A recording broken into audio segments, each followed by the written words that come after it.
telah melakukannya itu dalam hidup kami. Rupa dengan gambar-Mu, sucikanku,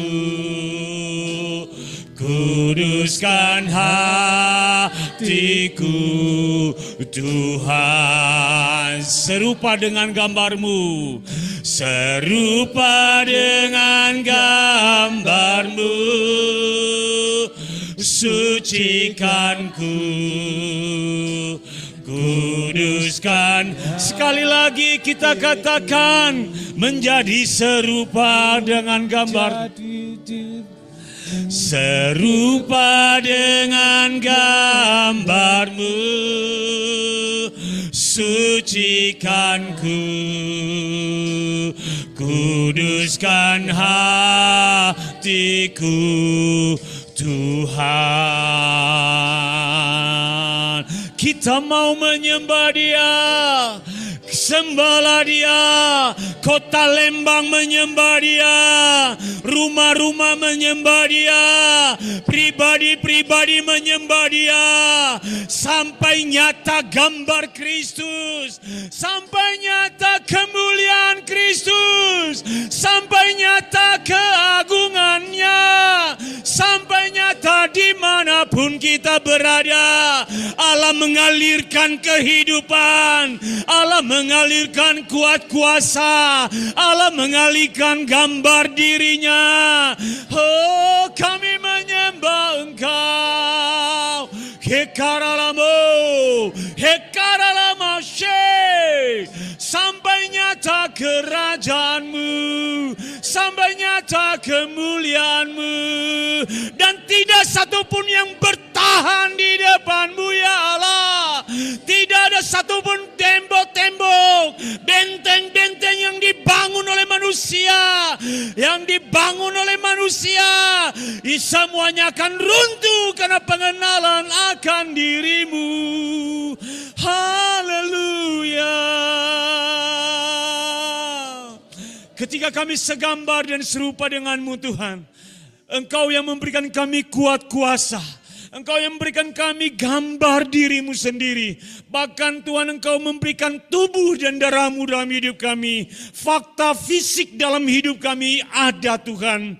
Oh Tuhan, bukan lagi tentang gambaran, bukan lagi tentang bayang-bayang, bukan Tuhan. Tetapi tubuh dan darah-Mu ada di dalam hidup kami. Itu yang membuat kami kuat, itu yang membuat kami berjalan, itu yang membuat kami menuai segala sesuatu Tuhan. Karena kami percaya kepadamu. Tuhan, terima kasih bahwa Tuhan, kami mendengar anugerah-Mu, dan bukan hanya sampai di situ Engkau ingin membawa kami. Setiap pribadi hari ini akan mengalami kedahsyatan demi kedahsyatan, akan mengalami satu kemajuan, progresivitas yang luar biasa di tengah-tengah hidup kami. Tuhan, terima kasih. Dan terima kasih hari ini Tuhan, kami mau mendengarkan firman-Mu. Hamba tidak ada apa-apanya Tuhan. Biarlah Engkau yang mengajar kami dan mengurapi kami.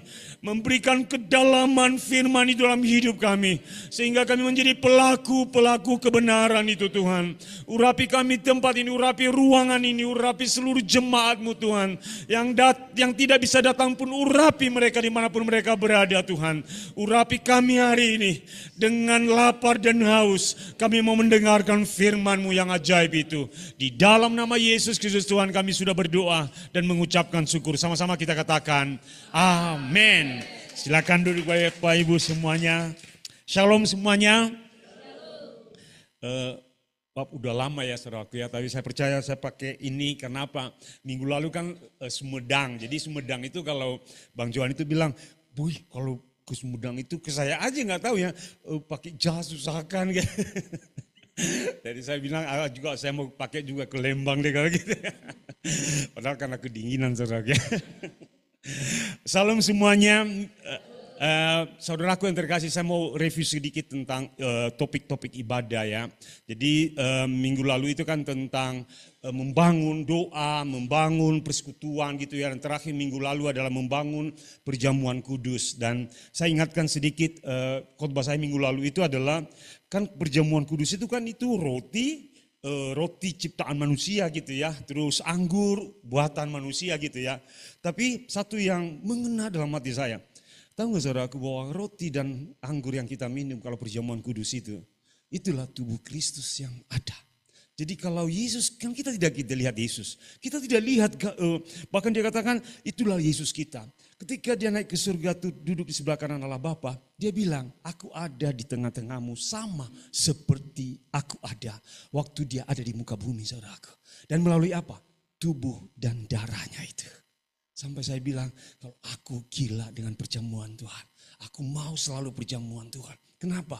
Itulah bukan lambang lagi itu, tapi itulah darah dan tubuh Yesus sendiri. Jadi kalau perjamuan saudaraku, nikmati perjamuan itu. Percaya penuh, saya tidak bisa melihat Yesus secara fisik, tapi di perjamuan dia ada secara fisik dalam hidup kita. Itu minggu lalu. Dan minggu ini saudaraku kita masuk di adalah minggu pertama ya. Saya kaget juga minggu pertama. Biasanya Mbak Yusi kasih tahu saya, Bu, jadi kaget di minggu pertama. Itu saudara dicatwalin ya. Tapi minggu ini saudaraku saya akan bagikan sedikit tentang memuridkan bangsa-bangsa. Saya pikir, aduh saya takut sebenarnya khotbah di Lembang tentang memuridkan bangsa-bangsa gitu ya. Karena sudah lengkap Lembang ini ya, bangsa-bangsa ada gitu ya. Jadi bagaimana lagi ya Tuhan. Saya ya stres tidak stres, saudaraku, saya harus siapkan juga. Tapi saya percaya sekali bahwa ada pengetahuan baru lah bagi jemaat Lembang. Saya percaya bahwa Tuhan kita sama-sama belajar gitu di tempat ini, saudaraku ya. Dan kita terus bergairah untuk memuridkan banyak bangsa-bangsa ini. Kata bangsa-bangsa adalah pantata etna atau etnis, saudaraku. Bukan banyak orang bangsa-bangsa berbicara tentang teritorial atau bangsa-bangsa nanti bangsa Jerman gitu ya. Afrika gitu, benua demi benua, bukan. Tapi bangsa-bangsa pantata etna adalah manusia yang dilahirkan dalam darah yang sama, yaitu keturunan Abraham, saudaraku, tetapi berbeda suku. Karena apa? Karena dibubarkan di Menara Babel, saudaraku, dengan perbedaan etnis, etna jadinya. Etnis Tionghoa, etnis Eropa, saudaraku, etnis Indonesia gitu ya, saudaraku. Saya belajar sejarah. Jadi berapa etnis? Kalau kita belajar sejarah Indonesia ini ada 5 teori yang mengatakan bahwa keturunan Indonesia ini adalah dari Yunan Selatan gitu, dari Taiwan, dari Afrika, makanya ada yang hitam. Tapi saya bilang ke anak-anak murid saya, maafkan saya guru sejarah, tapi saya tidak berpatokan kepada buku itu. Kenapa? Kita ini keturunan yang sama sebenarnya, tapi kita hilang di hadapan Allah, saya bilang gitu kan. Artinya kita berbeda aja. Suku Sunda, suku Batak, Wong, Selebes, Bong, pokoknya semuanya berbeda-beda. Tetapi saya mau jelasin hari ini bahwa memuridkan bangsa-bangsa adalah ada di sekeliling kita. Dan dimulai dari sekeliling kita. Tapi pemahaman yang benar, saudaraku, bahwa kita tahu bahwa itu adalah satu perjanjian Tuhan. Saya akan bahas nanti. Kita buka dulu Matius 28, saudaraku. Ini topik ibadahnya. Matius 28 yang biasa kita dengar berulang-ulang ayat ini, saudaraku ya. Muridkanlah gitu ya, dan amanat agung. Ini lagi topik gereja kita. Menginjili terus gereja itu. Aduh, kapan istirahatnya menginjili gitu ya. Tapi saya mau katakan itulah DNA kita. Itulah DNA kita. Kenapa saya mau jelasin nanti ya. Kenapa kita ayat ini selalu digaungkan di tengah-tengah kita. Kenapa ayat ini selalu ada di gereja ini sih? Kenapa enggak ayat nikmatilah, berbahagialah gitu ya. Saudaraku, justru kita berbahagia kalau kita melihat orang berbahagia. Amin. Gitu ya. Kita lihat saudaraku Matius 28 ayat 18 sampai 20. Kita baca sama-sama 3 ayat ini. Kita baca ayat 18 sampai 20, saudaraku. 1, 2, 3. Yesus mendekati mereka dan berkata, kepadaku telah diberikan segala kuasa di surga dan di bumi. Ayat 19. Karena itu pergilah, jadikanlah semua bangsa muridku, dan baptislah mereka dalam nama Bapa dan Anak dan Roh Kudus. Dan ajarlah mereka melakukan segala sesuatu yang telah kuperintahkan kepadamu. Dan ketahuilah aku menyertai kamu senantiasa sampai kepada akhir zaman. Saudaraku, tentunya ayat ini 18 ini selalu kita gaungkan bahwa Yesus berkata tadi perjamuan kudus. Bukti kalau kita menikmati perjamuan kudus, saudaraku, percaya tubuh Yesus melekat dalam hidup tubuh kita. Dan kalau perkataan yang sama dia katakan, Yesus mendekati mereka, kepadaku diberikan segala kuasa di surga dan di bumi. Berarti kepada kita juga yang melekat kepada tubuh itu ada kuasa di surga dan di bumi. Ada kuasa yang sama, ada otoritas yang sama, ada kemuliaan yang sama. Makanya kalau kita mengerti ayat ini, kalau kita menikmati perjamuan, kalau kita percaya kepada Yesus, maka kuasa yang sama ada di dalam hidup kita, saudaraku. Ada beserta dengan kita. Makanya banyak orang Kristen, nanti saya akan kasih ilustrasi. Kalau hidup karena motivasi, dia naik turun. Kita akan lihat nanti aja ya. Tapi kalau hidup karena roh Allah, dia akan bertahan, saudaraku. Ini penting buat kita. Jadi katakan bahwa Yesus katakan kepadaku diberikan segala kuasa. Kalau minggu lalu topik perjamuan kudus dan perjamuan itu kita nikmati, maka perkataan Yesus itu melekat juga dalam hidup setiap anak Tuhan yang percaya kepada Dia. Ini sampai saya bilang Tuhan luar biasa. Oke, terus karena itu pergilah. Jadikanlah semua bangsa muridku dan baptislah mereka dalam nama Bapa dan Anak dan Roh Kudus. Saudaraku yang dikasih, karena itu pergilah. Jadi kalau Yesus mengatakan ini bagi kita, sebenarnya buat dirinya sendiri dia katakan itu.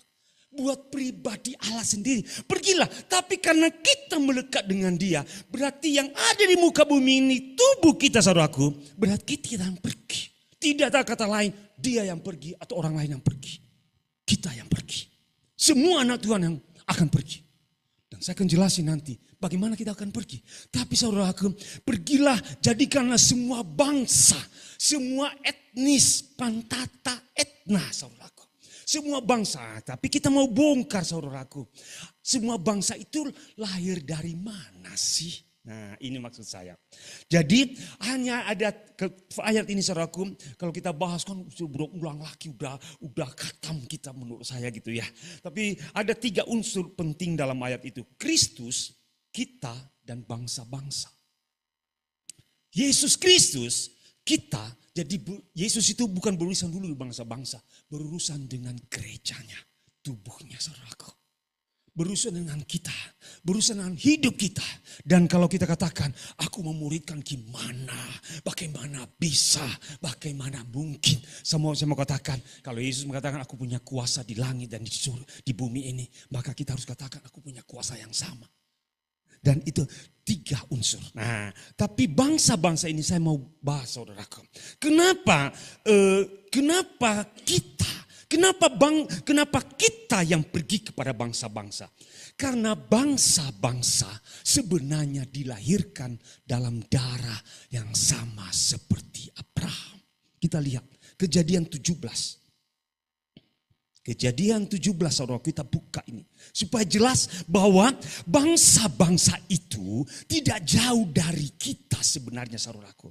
Bangsa-bangsa itu tidak jauh, maksudnya bangsa-bangsa apakah Perancis, nanti aku pilih Perancis, aku pilih Australia, dan kemudian tidak kita pergi, saudaraku, dan kita kecewa dengan Tuhan, kita tidak jadi pergi. Enggak, kita harus mengerti dulu bangsa-bangsa itu, etnis itu ada bagian kita, saudaraku. Kita lihat ayat 4, saudaraku ya. Kita buka ayat 4 sampai 6. Kita baca sama-sama lagi. Kejadian 17 ayat 4 sampai 6. 1, 2, 3. Dari pihakku, inilah perjanjianku dengan engkau. Engkau akan menjadi bapa segala besar, sejumlah besar bangsa. Ayat 5. Karena itu namamu bukan lagi Abraham, melainkan Abraham. Karena engkau telah kutetapkan menjadi bapa sejumlah besar bangsa. Ayat 6. Aku akan membuat engkau beranak cucu sangat banyak. Engkau akan kubuat menjadi bangsa-bangsa. Dan daripadamu akan berasal raja-raja. Saudaraku, berarti kadang-kala kan image kita bangsa-bangsa adalah yang beragama lain dengan kita. Yang tidak sejalan dengan kita. Kita membawa mereka. Saudaraku, makanya gampang berdoa sebenarnya. Berdoanya adalah kembalikan DNA Allah bagi kami Tuhan. Saya baru ngerti benar. Kembalikan keturunan Abraham itu bagi kami. Kembalikan Tuhan. Karena dikatakan, karena Tuhan yang berjanji loh kepada Abraham. Melalui hidupmu, aku akan membuat engkau bangsa-bangsa. Jadi kalau kita mengerti bahwa sekeliling kita, suku yang berbeda sebenarnya juga adalah berarti Tuhan. Kembali inilah, makanya khotbah saya selalu bilang, kita kembali ke awal firman Allah. Bahwa itulah bagian Allah. Bangsa ini, suku ini bagian Allah. Milik Allah, milik Allah, milik Allah. Jadi kita pergi, dia milik Allah kok. Maka saya mengasihi dia. Saudaraku, jujur saya sempat pundung dengan satu suku. Saudara. Saya ngeri sekali. Sampai saya bilang, tidak mau belajar. Tidak mau berdoa, tidak mau melayani. Tapi Tuhan lawat saya begitu rupa. Saudaraku yang terkasih, kalau lihat belakang keluarga kami, benar-benar saya cerita di tempat ini, kami dendam saudara kepada pemerintah. Bahkan bila perlu, kalau ada senjata waktu itu SMA saudaraku, saya pegang senjata. Rezim waktu itu, kejam sekali. Malam-malam bapak saya diciduk, saudara, masukin sel saudaraku. Besok keluar lagi, dipukulin, dikeluarin. Sampai kami dendam saudara kepada bangsa ini. Jujur itu 5 laki-laki, 9 kami anak diajarin. Kalian harus sekolah hukum. Nah. Balas dendam. Tapi saya bertobat tahun 92. Di situ saya mulai berdoa bagi bangsa ini. Baru saya berdoa sampai saya berdiri sampai hari ini saudaraku. Karena saya percaya Tuhan mengubah hati saya saudaraku. Makanya kalau kita membenci suku, membenci orang lain, harus Tuhan berurusan dengan hati kita dulu. Kita bereskan sehingga segala suku, kaum dan bangsa-bangsa nanti bisa datang dengan cara apapun. Mereka pasti datang kepada Tuhan. Kenapa? Kita sudah dibereskan oleh Tuhan. Saya dibereskan benar 92. Sampai saya bilang, saya kalau ada senjata waktu itu, saya pegang senjata, saya nyusup. Bila perlu, karena saya ingat sekali lari bapak saya malam-malam. Ingat sekali mama saya tanam, itu bapakmu dikejar lagi malam ini. Apa saja orang lain berbuat salah, dia yang dipukulin. Saudara kami udah enak-enak jadi PNS, pejabat bapak saya. Tiba-tiba gak ada. Kami berhenti. Gaji gak ada. 9 anak saudaraku. Mama saya ngajar kami. Tapi 92 ketika saya bertobat, diubahkan Tuhan. Karena saya baru mengerti bahwa mereka keturunan yang sama juga kok dengan Tuhan. Mereka keturunan Abraham. Dan bagaimana Tuhan membawa saya untuk bisa mengampuni bangsa ini saudaraku. Dan saya baru mengerti sekarang, iya, berarti gampang Tuhan. Aku minta kembalikan keturunan ilahi itu di tengah-tengah Indonesia. Di tengah suku ini, di tengah di mana kita Tuhan tempatkan, dimanapun kita berada. Di suku manapun kita berada, saudara, Tuhan pasti bisa kembalikan. Kenapa? Memang keturunan Abraham. Amin saudaraku. Jadi tidak ada kebencian kepada bangsa-bangsa lagi. Tidak ada sedikit pun luka. Tidak ada sedikit pun yang kita katakan, aku benci, aku tidak mau pergi hanya ke suku ini aja, hanya ke sini saja, hanya ke orang. Benda, kita pergi kepada orang yang disesatkan oleh dunia ini. Kita pergi kepada semua orang yang belum percaya kepada Yesus Kristus. Kita mau pergi memberitakan itu. Karena apa saudaraku? Karena mereka adalah bagian juga Abraham saudaraku. Jadi kalau kita lihat itu jelas saudaraku ya. Dan kita lihat Roma lagi saudara. Roma 4 ayat 17. Kita buka saudaraku. Roma 4 ayat 17. Jadi katakan di situ apa saudaraku? Sama dia bilang. Kita baca sama-sama. 1, 2, 3. Seperti ada tertulis, engkau telah kutetapkan menjadi bapa banyak bangsa. Di hadapan Allah yang kepadanya ia percaya. Yaitu Allah yang menghidupkan orang mati. Dan yang menjadikan dengan firman-Nya apa yang tidak ada menjadi ada. Jadi saudaraku, ini di perjanjian baru dituliskan. Dan di hadapan Allah yang kepadanya ia percaya. Saudaraku yang terkasih, bahwa Tuhan mau membawa mereka sebenarnya kembali menjadi keturunan ilahinya Abraham. Dan kalau hari ini keturunan Yesus Kristus saudaraku. Jadi bangsa-bangsa itu, pantata etna, suku-suku bangsa di sekeliling kita itu, Tuhan mau bawa supaya mereka memanggil namanya. Jadi memuridkan intinya adalah Kristus satu-satunya keselamatan itu. Yesus mereka mengenal keselamatan karena memanggil Bapaknya. Abraham, Bapak Abraham berarti Yesus. Allah sendiri. Dan kita mau lihat berarti hari ini berarti bangsa-bangsa itu DNA Abraham. Kita tidak boleh benci. Saya kadang-kala kan diatur oleh sejarah. Mungkin ini keturunan ini gitu ya. Saya pelajari sejarah juga ya. Bani Amon, Bani Moab, Bani dihapuskan. Saya pikir iya ya, tapi ketika Yesus ada dan menyingkapkan bagi kita. Mereka tidak ada lagi. Itu etnis, itu aja. Dan percaya mereka juga akan diselamatkan. Amin saudara. Jadi tidak ada lagi kita memisah-misahkan. Oh kesini kita bagi-bagi ya, kita bagi. Ya enggak. Siapapun Tuhan akan antarkan kepada kita saudaraku. Dan kita bawa mereka kepada Kristus. Itu intinya. Jadi gampang Tuhan. Jelas doa kami hari ini. Ketetapan Tuhan. Kedua adalah saudaraku. Janjinya Tuhan. Nah, kita buka Yoel 3 ayat 1 dan 2. Kita buka Yoel 3 saudaraku. Ayat 1 dan 2. Apa dikatakan di situ saudaraku? Janji Tuhan untuk menarik mereka datang kepada Tuhan. Kita baca sama-sama 1, 2, 3. Sebab sesungguhnya pada hari-hari itu dan pada waktu itu apabila aku memulihkan keadaan Yehuda dan Yerusalem, ayat 2. Aku akan mengumpulkan segala bangsa dan akan membawa mereka turun ke lembah Yosafat. Aku akan berperkara dengan mereka di sana mengenai umatku dan milikku sendiri Israel. Oleh karena mereka mencerai-beraikannya ke antara bangsa-bangsa dan membagi-bagi tanahku. Saudaraku yang terkasih, janji Tuhan bagi mereka. Saya pikir ya, janji Tuhan hanya bagi saya. Janji Tuhan hanya menyelamatkan saya. Enggak. Janji Tuhan juga berlaku bagi bangsa-bangsa yang belum mengenal Kristus itu. Kenapa dikatakan, aku akan mengumpulkan segala bangsa dan akan membawa mereka turun ke lembah Yosafat. Lembah Yosafat ini, itu penafsirannya, ada penafsiran saudaraku, bukan satu lembah fisik nyatanya. Saya buka, lembah Yosafat ini berbicara tentang lembah penghakiman. Jadi kita buka saya supaya kita tidak salah saudaraku. Lembah Yosafat itu adalah satu pengertian yang melambangkan tentang apa? Tanah penghakiman saudaraku. Lembah Yosafat itu.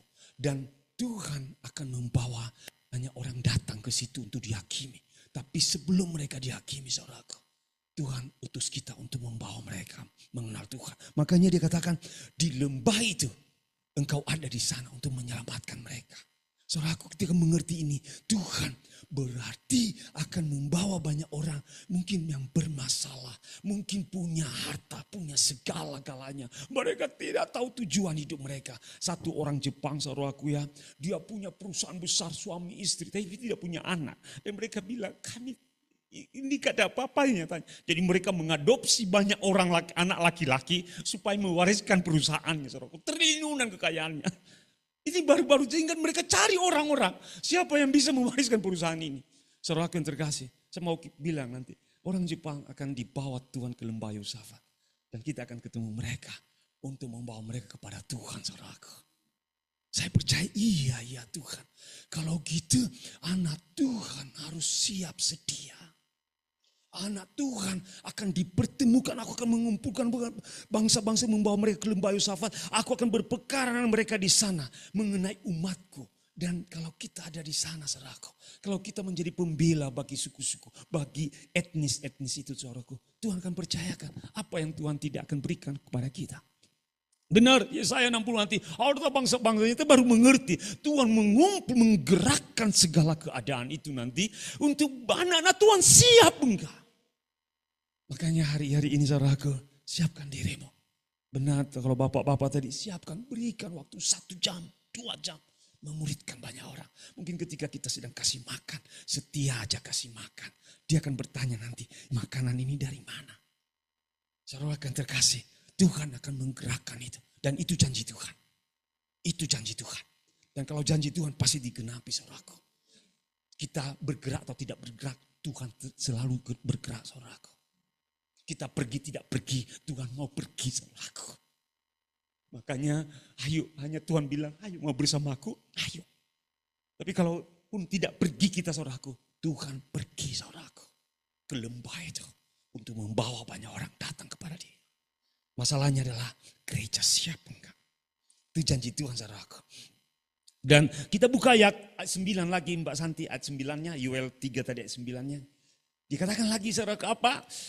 Ayat 9-nya, nah, kita baca sama. Maklumkanlah hal ini di antara bangsa-bangsa. Bersiaplah untuk peperangan. Gerakanlah para pahlawan. Suruhlah semua prajurit tampil dan maju. Ayat 10-nya. Tempalah mata bajakmu menjadi pedang. Dan pisau-pisau pemangkasmu menjadi tombak. Baiklah orang yang tidak berdaya berkata, aku ini pahlawan. Saudaraku yang terkasih, ini luar biasa. Ini ya, di Yoel 3 ini, tempalah mata bajakmu menjadi pedang. Kita pedang, kalau bahasanya Alkitab, saudaraku, adalah melambangkan firman Allah gitu ya. Kuasa Allah, firman Allah.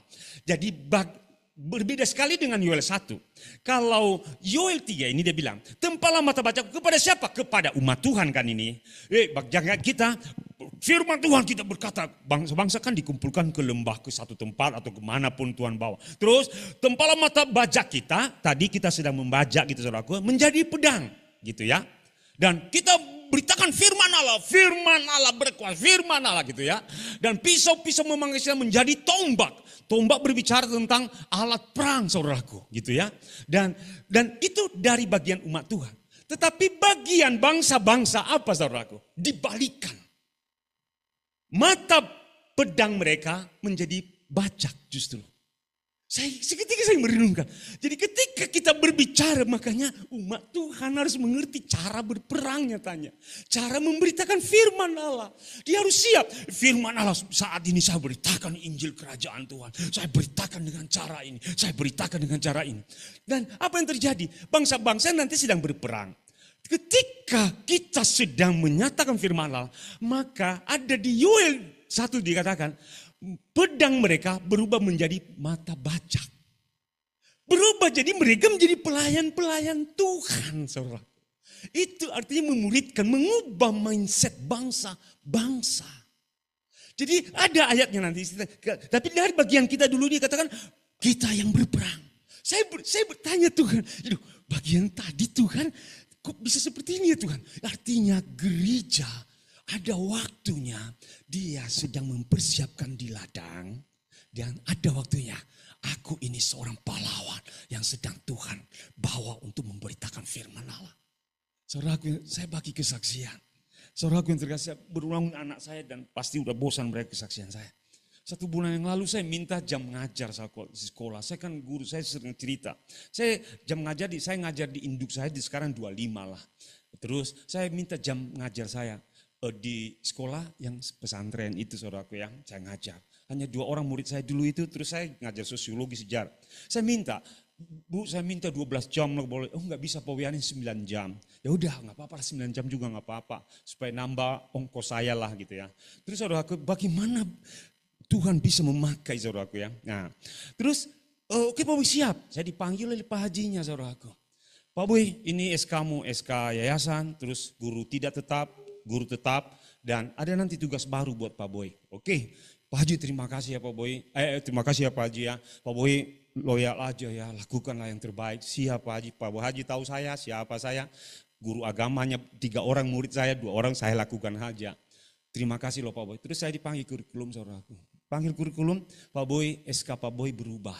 SK-nya bukan hanya guru agama, 9 jam.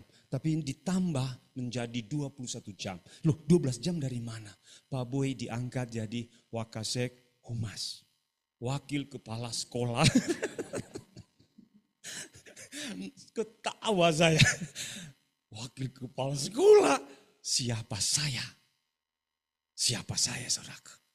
Tapi ini instruksi. SK ditambah 12 jam. Jadi 21 jam. Kalau disetujui saudaraku kali 95.000 lumayan saudaraku. Kalau saya cari uang saudaraku. Tapi bukan itu yang saya cari. Tuhan bilang dari awal. Aku ada misiku untuk mengubah bangsa-bangsa melalui hidupmu. Saudara yang terkasih, bukan masalah wakasek SK-nya. Saya bisa keluar dari situ dan saya bisa melamar di sore yang saudara jadi wakil kepala. Misalnya. Padahal saya bukan guru. Siapa saya? Tapi Tuhan bilang, aku akan pakai itu. Aku akan ubahkan itu. Aku akan pakai hidupmu. Tempat pedangmu sekarang. Tempat pedangmu. Hei Bapak Ibu rumah tangga pun engkau. Kalau engkau berkata, pedangku berfungsi Tuhan. Firman Allah dalam hidupku berkarya. Firman Allah bisa. Aku ini pahlawan gitu loh. Ini kan bukan dari Pak Bu ini saudaraku. Katakan, aku ini pahlawan. Mungkin engkau terpuruk ekonomi. Kami gak punya uang saudaraku. Saya di sekolah itu gak dibayar. Sekali 6 bulan baru gajian. Jadi setahun hanya 2 kali. Saya tidak cari uang di situ. Tapi saya butuh jam mengajarnya. Dan jam mengajar saya diakui di negeri. Lumayan. Saudaraku, disitulah negeri pemerintah bayar saya. Makanya sekarang Nando aja gak tahu. Saya udah dibayar pemerintah BPJS. Kami udah dibayar sekarang. Tanpa kami tahu. BPJS aktif Pak Boy. Bahkan yang di Jerman udah dibayari pemerintah katanya. Saudaraku yang terkasih. Tuhan berkata, kalau engkau memegang, ubah mata baca kita yang mungkin hanya bertani sebelumnya, ubah menjadi pedang, saudaraku. Bahkan nanti sebaliknya kita ubah pedang tentara yang sedang perang itu Amerika, Eropa, Ukraina, Rusia. Kita ubah menjadi mata baca nanti. Itu kebenaran. Amin Bapak Ibu. Siapa musuh-musuh kita yang sedang berperang atau menyerang kita, pedang mereka pakai pedang dunia saudaraku ya. Kita ubah menjadi mata baca. Itu kebenaran saudaraku. Amin Bapak Ibu. Ini luar biasa. Dan terus saudaraku, Tuhan yang menggerakkan bangsa-bangsa itu. Kita buka Yesaya 2 ayat 2 dan 3. Yesaya 2 ayat 2 dan 3. Kita Yesaya 2 ayat 2 dan 3. Kita buka sama-sama. Kita baca. 1, 2, 3. Akan terjadi pada hari yang terakhir, gunung tempat rumah Tuhan akan berdiri tegak di hulu gunung-gunung dan menjulang tinggi di atas bukit-bukit. Segala bangsa akan berduyun-duyun ke sana. 3. Dan banyak suku bangsa akan pergi serta berkata, mari kita naik ke gunung Tuhan, Allah Yakub, supaya ia mengajar kita tentang jalan-jalannya dan supaya kita berjalan menempuhnya, sebab dari Sion akan keluar pengajaran dan firman Tuhan dari Yerusalem. Ketika gereja siap saudaraku, dia punya persenjataan firman Allah, tombak kebenaran saudaraku, maka Tuhan benar-benar yang tidak ada menjadi ada, yang tidak bisa menjadi bisa saudaraku. Mungkin orang itu belum bertobat, mungkin orang itu belum mengenal Tuhan. Saudaraku, pasca SMA 25 waktu di sekre saudaraku, satu orang datang murid saudaraku. Terus dia salam saya, nyatanya murid yang pernah datang di PAK saya. Terus saudaraku, pasca tanggal 26 April saudaraku, 26 April. Terus datanglah, dia salam saya dan dia peluk saya. Terus saya lupa karena rame saudaraku. Dia salam lagi saya, Pak Justin Pak. Ini kan kamu murid bangsa-bangsa saya bilang gitu kan. Iya Pak, saya datang. Terus besoknya saudaraku, saya lacak ke anak-anak siswa saya. Jangan-jangan dia datang motivasi nggak benar nggak? Itulah salah saya. Saya curiga. Tuhan tegur saya. Pak, enggak Pak, dia datang Pak. Saudaraku yang terkasih. Tuhan bisa mendatangkan orang-orang saudaraku. Padahal tempat itu di kaki saudaraku. Bukan di SMA 25. Dia pernah masuk di ruang PK saya aja. Terus kemarin itu kan keluar. Saya bawa anak-anak itu untuk Paskah. Nyatanya dia datang. Dan saya tanya, jangan-jangan kan kalian cantik-cantik anak siswa-siswa Kristen kita itu kan keren-keren saudaraku ya. Amin. Jadi disukai banyak orang gitu saudaraku ya. Makanya berhati-hati kita. Saya bilang hati-hati, kalian disukai enggak? Ya enggak Pak, dia datang Pak. Benar, enggak ada yang dia keceng-kecengin di tempat ini? Enggak Pak. Karena saya ajar anak-anak SMA tidak boleh pacaran dulu. Saya seorang guru saya bilang. Saya temukan pacaran, saya SP ya, saya bilang gitu. Enggak Pak, dia datang. Saudaraku yang terkasih akan tergenapi kok ini. firman Tuhan selalu akan tergenapi. Amin Bapak Ibu. Tapi sikap kita dan tindakan gereja apa, saudara? Masalahnya adalah sikap dan tindakan gereja mereka tidak tahu. Nah, saya mau jelasin. Memuridkan bangsa-bangsa berbicara dalam satu, pertama hati Bapa. Kita harus punya hati Bapa. Pertama-tama hati Bapa, saudaraku, hati kita dipulihkan dengan Bapa surgawi. Tidak akan ada pemulihan hati Bapa kepada banyak orang kalau engkau tidak pernah dipulihkan hatimu dengan Tuhan. Kedua adalah, saudaraku, hati Bapa kepada anak-anak kita. Mungkin kalau enggak punya anak, bereskan hati kita, tidak ada luka. Benar, ini penting, saudaraku. Hati Bapa akan mengalir, saudaraku. Kita lihat Kisah 10 ayat 38. Kisah para Rasul 10 ayat 38.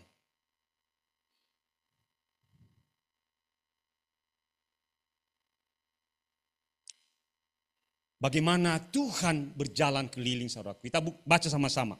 1, 2, 3. Yaitu tentang Yesus dari Nazaret. Bagaimana Allah mengurapi dia dengan Roh Kudus dan kuat kuasa. Dia yang berjalan berkeliling sambil berbuat baik dan menyembuhkan semua orang yang dikuasai iblis. Sebab Allah menyertai dia.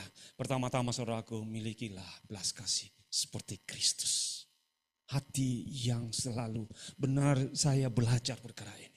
Selalu mengampuni, selalu mengasihi, selalu hati Bapa surgawi, saudaraku, miliki itu. Untuk memuridkan bangsa-bangsa, itu pertama-tama. Kenapa? Nyatanya hati Bapa selalu terkoneksi dengan orang yang mencari hati Tuhan, saudaraku. Saya percaya itu. Orang selalu, kenapa aku suka bertemu. Satu orang pegawai TU kami, saudaraku ya. Jadi saya bersyukur, saya bertemu dengan dia, teman waktu tahun lalu badminton. Saya kan senang badminton kan. Saya juara, saya dikalahkan oleh orang ini, saudaraku. Tapi dia cerita satu waktu, saudaraku.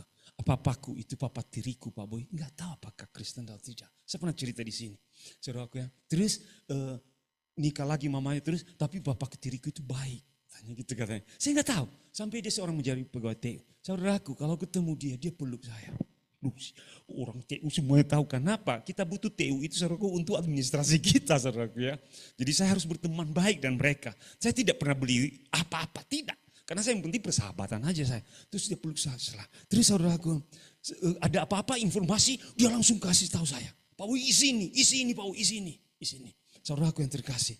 Tapi dalam hati Bapak, dalam diri saya, satu hari kelak, saya percaya. Makanya saudaraku yang terkasih, miliki itu. Itu akan dicari orang yang membutuhkan kasih Bapa itu nyatanya. Itu akan dicari. Itu akan dicari. Saya nggak tahu. Tapi saya percaya kuat kuasa, dia katakan. Roh Kudus dan kuat kuasa. Nyatanya di hati Bapa ada satu kekuatan kuasa yang mengimpresi hati kita untuk mengasihi orang nyatanya.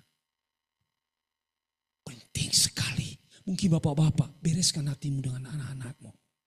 Anak-anak saya ada di sini, saudara. Kalau hati bapak dengan mereka ini tidak pulih, saudara, mereka tidak akan ikut bapaknya. Bereskan.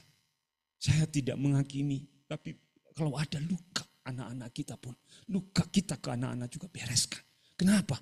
Itu akan mengalirkan kehidupan bagi bangsa-bangsa. Amin Bapak Ibu. Hal kedua, saudaraku, apa?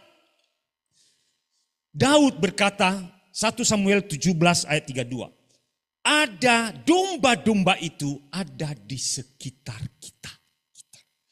Jadi saya mau bahasa sederhana. 1 Samuel 17 ayat 32. Saudaraku. Nah, kita baca sama saudara. 1, 2, 3. Berkatalah Daud kepada Saul, janganlah seorang menjadi tawar hati karena dia. Hambamu ini akan pergi melawan orang Filistin itu. Ayat 3. Berkata kepada, tidak mungkin engkau dapat menghadapi orang Filistin itu untuk melawan dia sebab engkau masih muda, sedang ia sejak dari mudanya telah menjadi prajurit. Ayat 35 saudaraku. Tetapi Daud berkata kepada hambamu ini biasa menggembalakan kambing domba ayahnya. Apabila datang singa atau beruang yang menerkam seekor domba dari kawanannya, ayat 35. Maka aku mengejarnya, menghajarnya, melepaskan domba itu dari mulutnya. Kemudian apabila berdiri menyerang aku, maka aku menangkap janggutnya lalu menghajarnya dan membunuhnya. Saudaraku, saya kasih perumpamaan ini. Kenapa? Karena berbicara tentang domba-domba sudah Tuhan sediakan di sekeliling kita sebenarnya. Dan tidak jauh. Kenapa Tuhan? Ya, Tuhan jauh, ini kan tentang peperangan kuliah. Tidak, kasih perumpamaan ini. Karena benar memang. Kita kalahkan, aduh bongso-bongso kita pergi gitu. Tapi kadang-kadang di sekeliling kita, keluarga besar kita. Saudaraku yang terkasih, saya punya abang, saya konflik dengan masalah. Jadi kami itu dibenci oleh dia lah. Dia tinggal di kampung hari ini. Saudaraku. Masalah warisan gitu. Tanah kami kan ada gitu saudara. Jadi kami itu 5 bersaudara laki-laki. Harusnya kan dibagi. Tapi suatu waktu dia mau kuasai lah, dia mau hibahkan ke orang suka-sukanya. Terus ketika suatu adik saya yang jangan masih ada kan, masih hidup kan mereka katanya. Oh kok dia mau kasih gitu ya. Sehingga dia benci dengan kami. Tapi saudaraku, domba ada di sekeliling saya. Bagaimana caranya? Anaknya nyantai 2 di Bandung ini kuliah. Saudara. Terus cara saya melayani anak-anaknya gimana? Saya minta mereka sekolah di keolahragaan di Cianjuang, saudaraku. Latihlah anak saya renang. Saya latih sila untuk renang gitu kan. 1 perempuan, 1 laki anaknya soalnya. Terus oke, datanglah ke rumah. Terus kalian ikut KKR lah. Ikutlah mereka KKR di BTC gitu ya saudara. Bahkan dia bawa, mereka datang jadi. Sampai Tuhan bilang, itulah domba. Nah. Aku akan memulihkan hati bapaknya kepada kamu melalui anak-anaknya. Saudaraku, saya simpel mengajarkan ini. Kenapa? Bukan bangsa-bangsa dulu. Anak saya sih di Jerman, bisa aja Jerman Tuhan.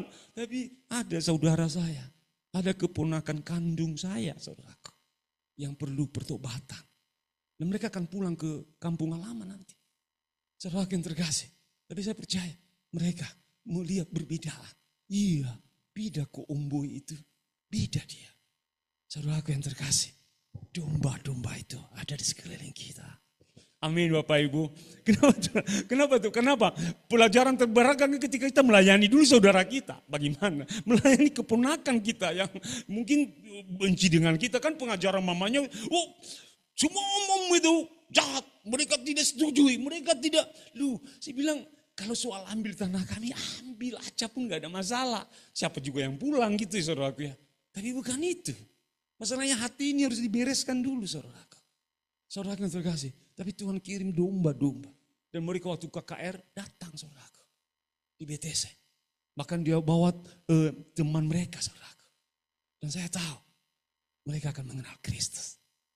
Amin Bapak Ibu. Sekelilingmu ada domba-domba itu. Kemudian saudaraku, kita butuh doa peperangan dan pertempuran. Nah, kan identik dengan pedang memberitakan firman. Identik dengan kekuatan rohani. Kita memuridkan bangsa-bangsa, tidak ujuk-ujuk kita dapatkan bangsa-bangsa kalau Tuhan tidak mempercayai kita. Kenapa? Identik dengan pertempuran yang dahsyat saudaraku. Ini penting. Semua jemaat Tuhan harus masuk dalam dimensi doa yang penuh otoritas dan kuasa. Kenapa? Kalau enggak saudaraku, kita bisa nanti babak belur. Gitu loh. Atau bisa tidak didapat kita menuai jiwa-jiwa itu. Kita lihat buka Mazmur 2 ayat 8. Mazmur 2 ayat 8 saudaraku. Apa dikatakan di sini? Mintalah kepadaku, maka bangsa-bangsa akan kuberikan kepadamu menjadi milik pusakamu dan ujung bumi menjadi kepunyaanmu. Saudaraku, mintalah. Bukan berarti saya bilang tadi Tuhan akan mengirimkan, iya benar. Tapi ada bagian gereja Tuhan untuk berdoa dan bersyafaat. Saudaraku. Ada bagian kita berdoa, ada bagian kita untuk bersekutu dengan Tuhan. Makanya kalau ada doa, itu saudaraku, memang kami jauh dari sore yang memang istri udah bilang pidi Rabu, Mbak Isi.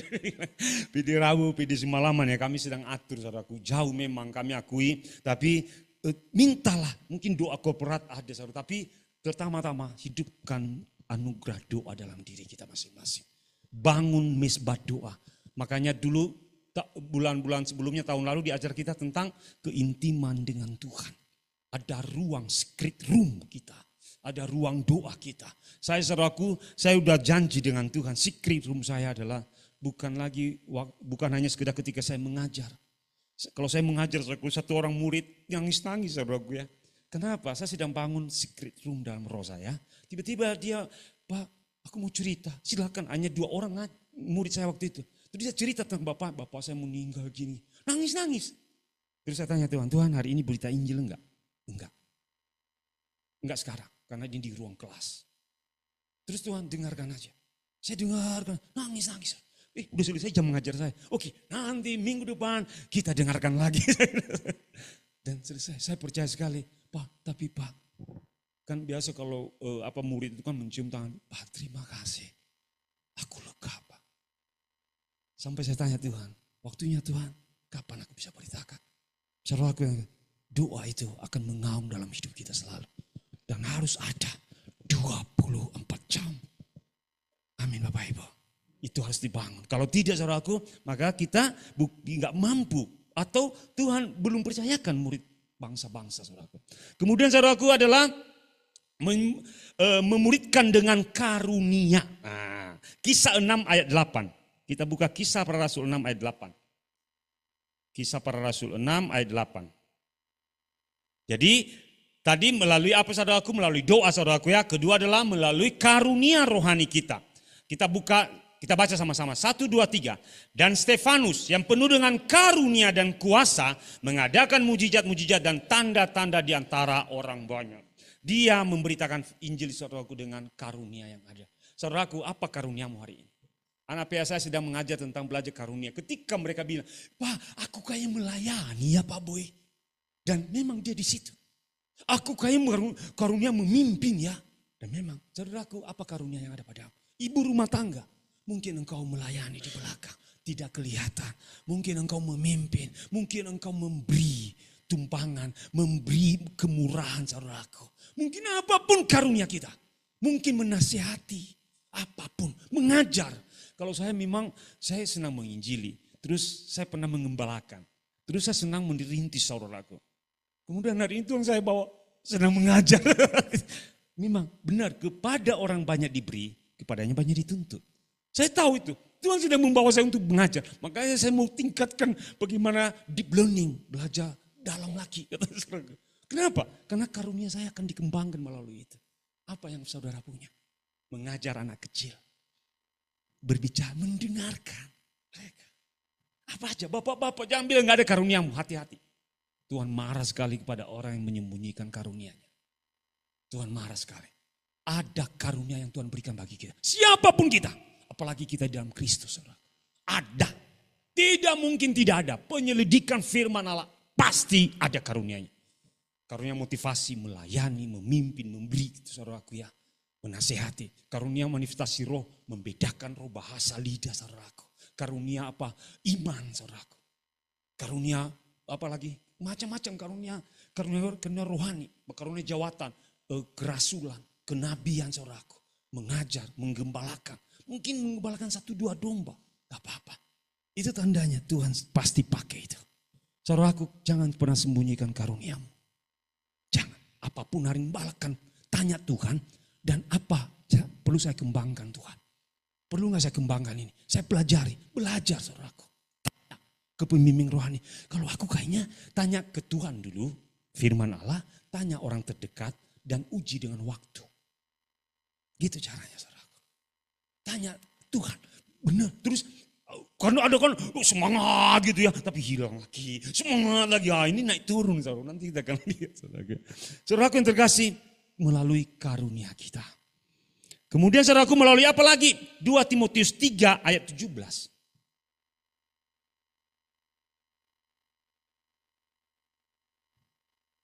2 Timotius 3 ayat 17 dikatakan apa? Dengan 1, 2, 3. Dengan demikian tiap-tiap manusia di kepunyaan Allah diperlengkapi untuk setiap perbuatan baik. Melalui perbuatanmu engkau bisa memuridkan bangsa-bangsa. Perbuatan apapun. Perbuatan hati kita, tindakan-tindakan iman kita. Tindakan yang bisa kita lakukan saudaraku. Itu adalah akan menjadi teladan. Menjadi contoh bagi banyak orang. Melalui keteladanan hidup kita saudaraku. Melalui perbuatan itu bisa kita memuridkan bangsa. Bisa. Percaya, bisa.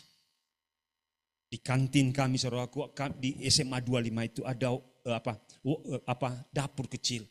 Saya pesan makanan, terus saya cuci sendiri piring saya gitu saudaraku ya. Terus, Pak Bu enggak usah, kan saya yang enggak. Di rumah kami biasa nyuci piring Bu. Terus guru-guru yang, Pak Bu Kok beda? Saya lakukan. Setiap hari Jumat saya datang ke situ, saudaraku. Saya lakukan itu. Saudaraku yang terkasih, aneh orang ini. Tapi saya mau bilang, melalui itu, satu orang guru dekat dengan saya. Siapa sih Anda ini?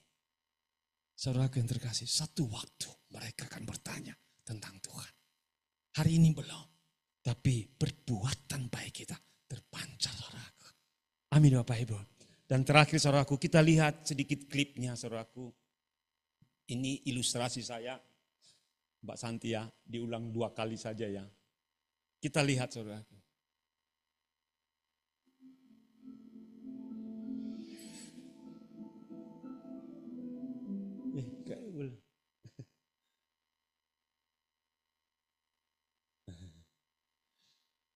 Ya saudaraku, kita lihat antara disciple dengan motivasi. Motivasi naik, turun lagi. Lagi Mbak Santi. Motivasi naik, turun lagi. Tapi apa artinya ini saudaraku? Hanya 6 detik ini memang. Sengaja saya Kaleb bilang, kok cepat sekali. Supaya kita bisa menangkap. Saudaraku, pemurid dan disciple akan kekal selama-lamanya. Tapi motivasi orang, mungkin ada orang-orang yang hebat memotivasi kita. Naik turun saudaraku. Naik turun. Sesuai keadaan. Sesuai. Kalau tebal dompetnya, dia penginjilan saudaraku. Hati-hati. Tapi kalau pemuridan, dompet kosong, apapun, tebal juga jalan dia saudaraku. Amin.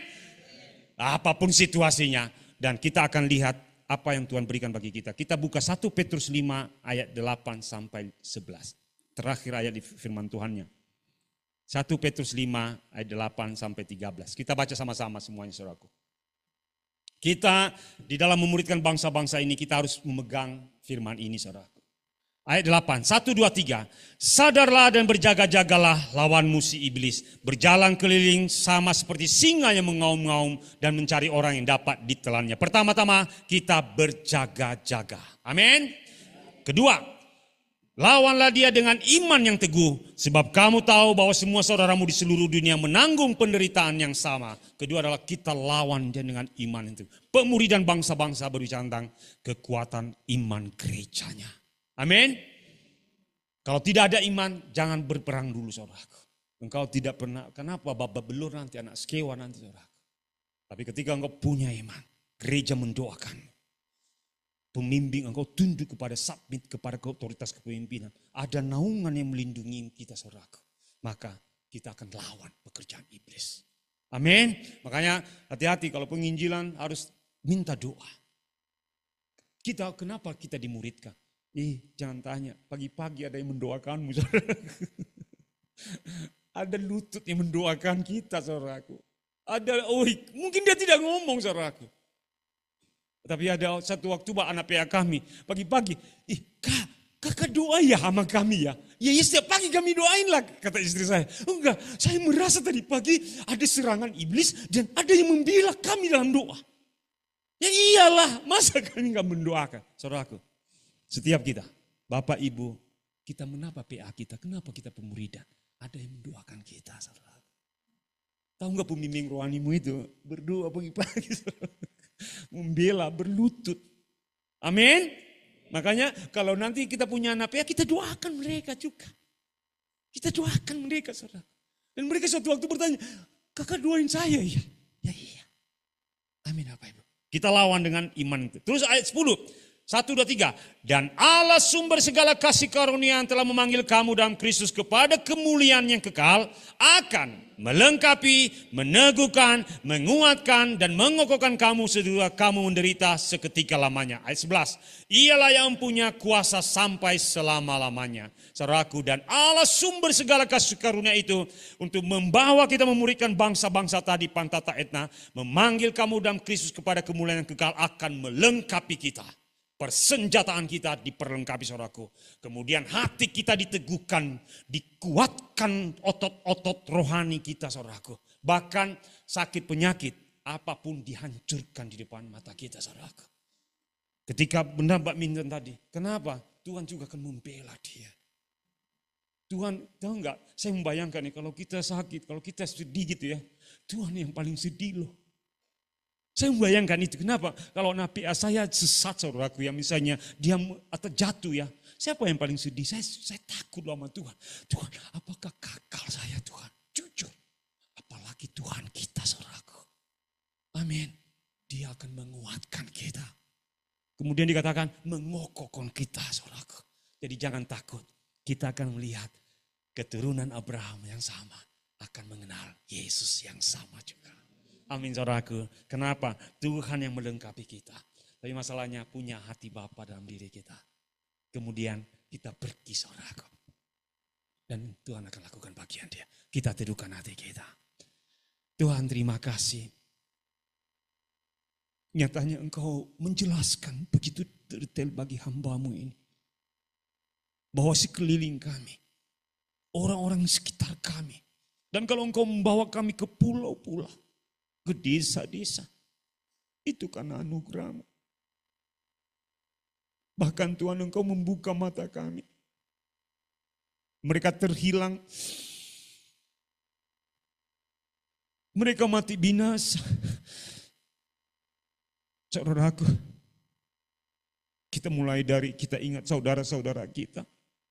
Kita ingat keluarga besar kita. Kita ingat orang-orang tetangga-tetangga kita. Kita ingat orang-orang sedesa kita. Mintalah, maka bangsa-bangsa akan kuberikan kepadamu. Tuhan, kami meminta itu. Kami meminta anak-anak yang terhilang. Kami meminta bangsa-bangsa yang tersesat. Kami meminta Tuhan orang-orang yang berada di balik tembok, Kami meminta bangsa-bangsa yang tersesat, yang tidak memiliki satu pandangan jelas kepada Tuhan. Kami meminta keluarga-keluarga besar kami. Kami meminta orang-orang tetangga-tetangga kami. Kami meminta Tuhan desa demi desa. Kami meminta kota demi kota itu. Tuhan terima kasih. Karena kami tahu Tuhan, janji-Mu akan nyata atas mereka. Keselamatan yang sama akan sampai kepada mereka. Tapi masalahnya pakailah kami. Tuhan terima kasih. Kami bersyukur kepadamu Tuhan. Kami bersyukur kepadamu. Terima kasih untuk firman-Mu Tuhan. Terima kasih untuk perjanjian-Mu ini. Terima kasih Tuhan. Kami mengucap syukur. Haleluya. Sama-sama kita katakan. Amin. Berkat ya. Kita bangkit berdiri saudaraku. Benar, kita berdoa. Tuhan ingatkan saya untuk keluarga-keluarga. Sama seperti Sumedang Bang Juan confirm yang sama. Saudaraku, kika nama syikiralamo. Hika muna syikinu. Yesus. Keluarga-keluarga kita saudaraku, Tuhan ingatkan kita. Kita bela mereka hari ini. Kita patahkan tembok-tembok yang menghalangi mereka. Kita patahkan kuasa-kuasa yang menyelubungi mereka. Kita patahkan apapun intimidasi. Di dalam selubung-selubung dalam hidup mereka. Di dalam nama Yesus Kristus Tuhan. Ingat keluargamu. Ingat keluargamu hari ini dimanapun mereka berada. Ingat mereka dan katakan, Tuhan aku minta mereka kepada Tuhan. Aku minta mereka supaya mereka mengenal Yesus Kristus Juru Selamat itu. Di dalam nama Yesus Kristus Tuhan kami berdoa kepadamu hari ini Tuhan. Jemaat Lembang bersepakat di dalam nama Yesus. Di dalam nama Yesus kita mengangkat tangan kita saudaraku. Anugerahkanlah keselamatan atas mereka. Anugerahkan di dalam nama Yesus Kristus Tuhan. Dan kami merubuhkan tembok-tembok. Menghancurkan penghalang-penghalang. Bahkan kami katakan pedang-pedang mereka akan diubah menjadi mata bajak. Di dalam nama Yesus Kristus Tuhan. Permusuhan-permusuhan yang mereka adakan dengan kami ubah di dalam nama Yesus Kristus Tuhan. Dan hari ini Tuhan, karena Engkau berkata, kami adalah pahlawan. Tuhan terima kasih. Saudaraku, kita akan pulang. Kita akan melihat perjanjian Tuhan terjadi dalam hidup kita. Karena firman Allah tidak pernah lalai. Firman Allah tidak pernah berubah. Dan firman Allah tidak pernah berhenti untuk bekerja. Terima kasih Tuhan. Terima kasih untuk jemaatmu di Lembang ini. Kami melihat hati yang luar biasa. Apapun anugerah yang kau berikan bagi kami, karunia yang Tuhan berikan. Posisi apapun, ibu rumah tangga, karyawan. Oh Tuhan, apapun pekerjaan kami, Tuhan akan pakai bagi kemuliaan Tuhan. Bahkan Engkau berkata Tuhan, mata bajak kami akan diubah menjadi pedang. Di dalam nama Yesus Kristus Tuhan. Maka jemaat ini akan siap Tuhan menuai segala sesuatu. Tuhan terima kasih. Pulanglah, Tuhan memberkati engkau dan melindungi engkau. Tuhan menyinari engkau dengan wajahnya dan memberi engkau kasih karunia. Tuhan menghadapkan wajahnya kepadamu dan memberi engkau damai sejahtera. Di dalam nama Yesus Kristus Tuhan, kami sudah berdoa dan mengucap syukur. Sama-sama kita katakan, beri kemuliaan buat Tuhan kita, amin.